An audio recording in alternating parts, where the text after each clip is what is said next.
Hello বন্ধুরা, এই দেখো আমি এসেছি, এটা কলেজ, এটা গ্রাউন্ড। গ্রাউন্ড, এই খেলার মাঠে পানি দাঁড়াতে পারে না, এখানে পানি যাওয়ার রাস্তা করে দিয়েছে। তা বেশি পানি হলে তো সব শেষ হয়ে যাবে, তার জন্য না। তা আমি এখানে পানি দেখতে এসেছি। তা এই দেখো চলছে পানি। আর এইদিকে সব এই গাছের এইদিকে সব পানি,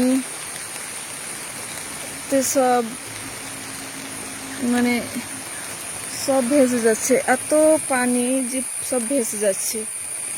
নিচের ঘরগুলা, তারপরে ওই ভেতরে গাছ সব মনে হচ্ছে যে ভেসে যাচ্ছে, এত মানে পানি কি বলবো। তা আমি একটু এখানে দেখতে এসছি।